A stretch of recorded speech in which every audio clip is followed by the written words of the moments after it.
Segundo, confissão, que pode ser dias antes, dias depois. Comunhão. Infelizmente, estamos nos dias desta quarentena, que infelizmente não podemos comungar sacramentalmente, mas podemos fazer espiritualmente, a comunhão espiritual. E essa meditação de 15 minutos sobre os mistérios do Rosário. Hoje, em concreto, sendo, primeiro lugar, estamos no mês de Maria, maio. Nesse mês nós temos duas grandes festas da igreja. A Ascensão, que vai ser dia 24, e o Pentecostes, a descida do Espírito Santo sobre Nossa Senhora e os apóstolos, dia 31. Nós vamos aqui hoje meditar o mistério glorioso, terceiro, Pentecostes. E vamos pedir graças especiais a Nossa Senhora nesta meditação e que ela receba esses colóquios com ela como reparação, como ela pediu em Fátima. Então vamos rezar primeiro uma Ave Maria. Eu convido a todos a rezarmos juntos para que ela envie graças especiais sobre todos nós. Ave Maria, cheia de graça, o Senhor é convosco, bendita sois vós entre as mulheres, e bendito é o fruto do vosso ventre, Jesus. Santa Maria, Mãe de Deus, rogai por nós, pecadores, agora e na hora de nossa morte. Amém. Nossa Senhora de Fátima, rogai por nós.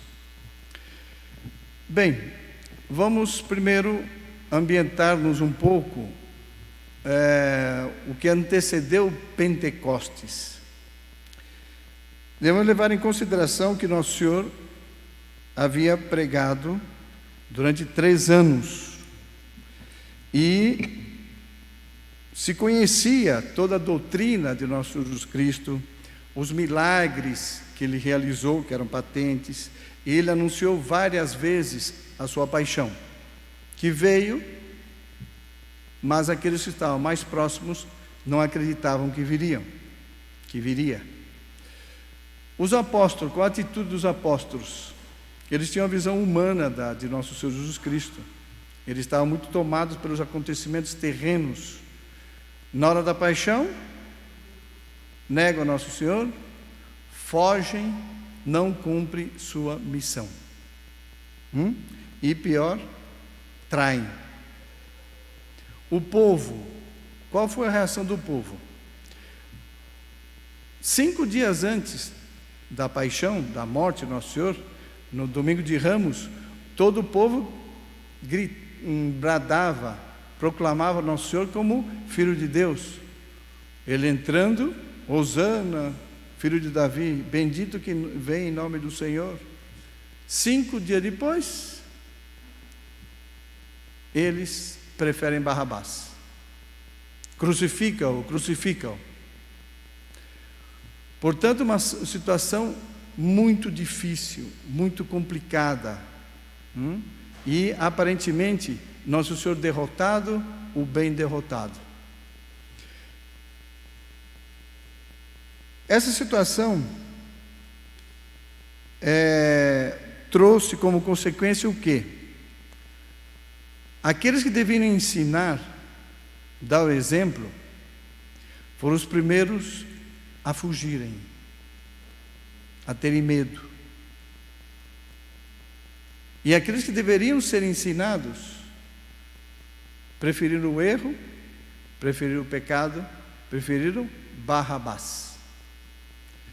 Como é que Deus ia resolver esse problema? Porque o bem sempre triunfa. Aí entra o papel da Virgem Maria, que em Pentecostes foi fundamental, como também ela será fundamental no novo Pentecostes que se realizará sobre a humanidade. Como? Os apóstolos se reuniam no cenáculo, em torno de quem? Da Virgem Maria. Conversavam, rezavam, mas só rezavam? Não. Nossa Senhora, durante 50 dias, foi formando a alma dos apóstolos, dos discípulos, das santas mulheres, na perspectiva verdadeira, no plano verdadeiro de Deus, sobre a paixão. Então ela começou a mostrar a grandeza da paixão de nosso Senhor Jesus Cristo. Ela mostrou a igreja nascente, entre eles, ali, eles eram as colunas da igreja nascente, dessa igreja que viria a cristandade, dessa igreja que viria santos, dessa igreja que viria os profetas, dessa igreja que veria o reino que ela profetizou em Fátima, porque ela tinha uma visão completa da história dada por Deus, e ela viu o triunfo do Imaculado Coração de Maria, o próprio triunfo dela, e isso ela transmitiu aos apóstolos durante 50 dias. Daí que nasce esse amor, essa confiança, essa certeza da vitória dos apóstolos. Por isso que São Lucas, no Atos dos Apóstolos, ele descreve, em poucas palavras, o que aconteceu em Pentecostes. Ele diz assim: de repente, apareceu-lhes uma espécie de línguas de fogo e repousaram sobre cada um deles. Ficaram todos cheios do Espírito Santo.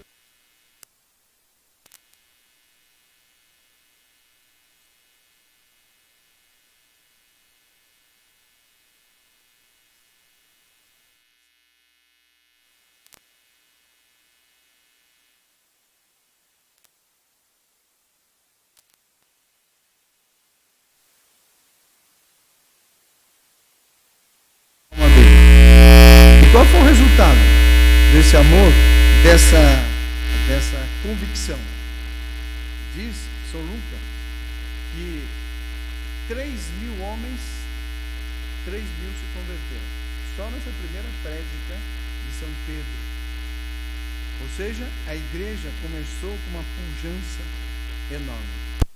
Portanto, Pentecostes foi uma transformação dos apóstolos pelo amor que eles sentiram de nosso Senhor Jesus Cristo através da Virgem Maria, explicado através de Nossa Senhora.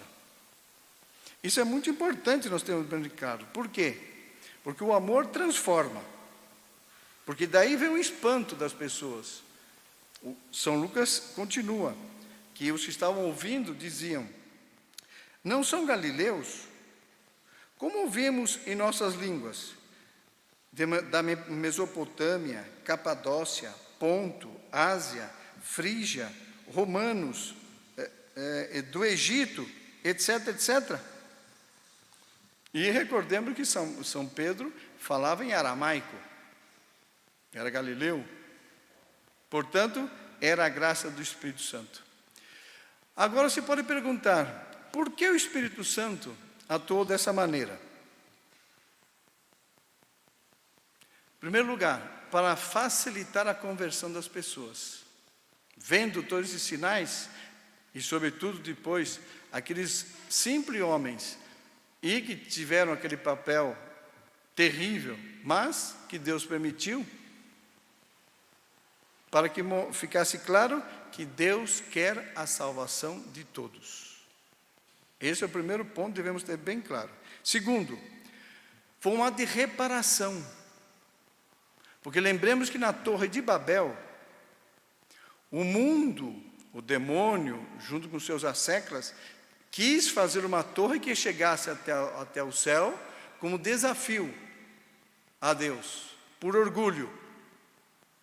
Deus deixou até um certo tempo. O que aconteceu? Veio a confusão das línguas e veio a derrota, a destruição da Torre de Babel.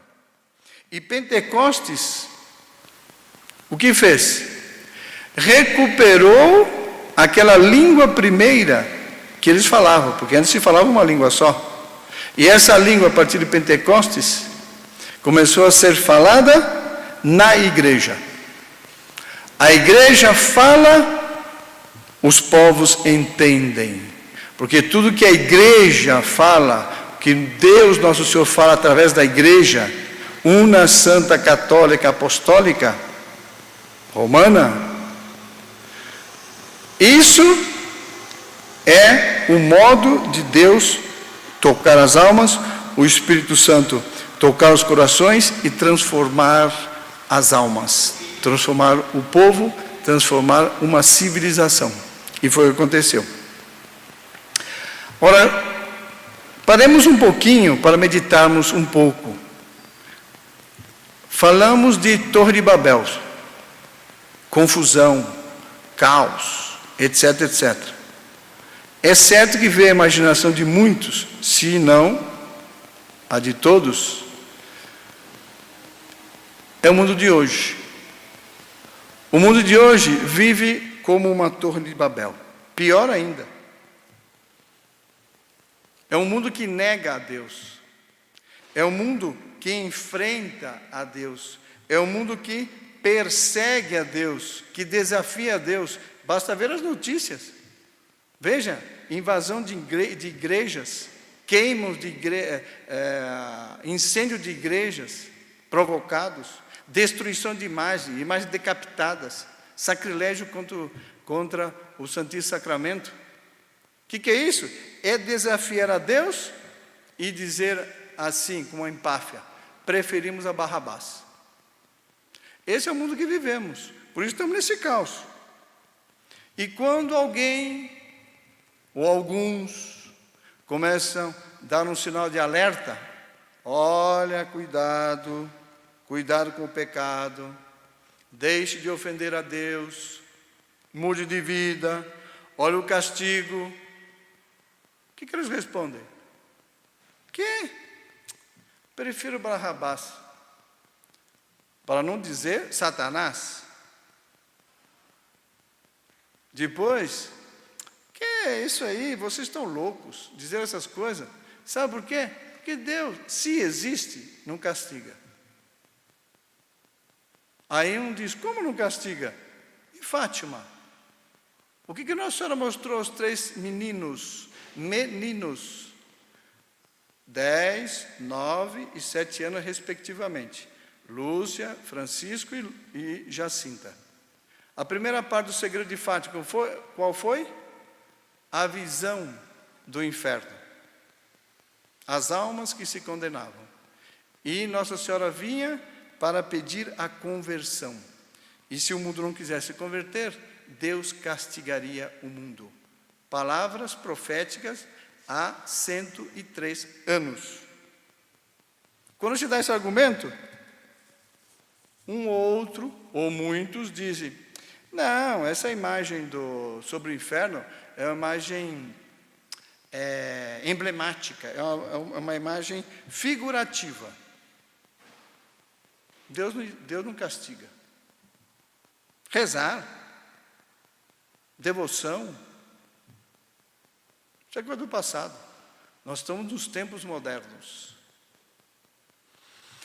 Alguém pode se perguntar: mas até quando nós vamos ver essa insolência do mal? Até quando Deus vai permitir que tudo isso aconteça sem intervir? Aqui, eu vou ler um trecho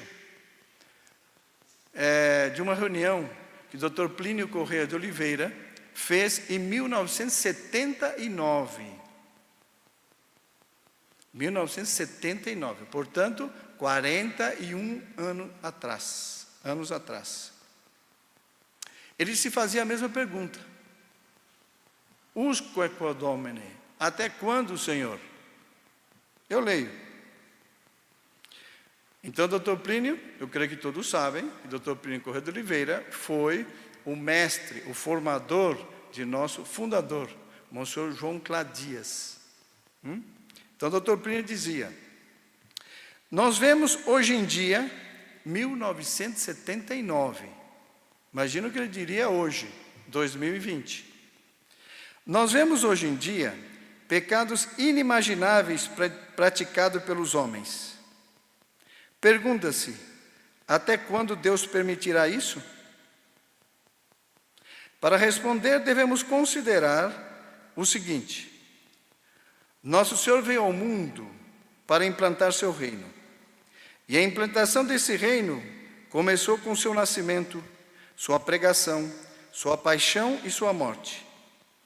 Depois disso veio Pentecostes, e depois de Pentecostes começou o seu reino.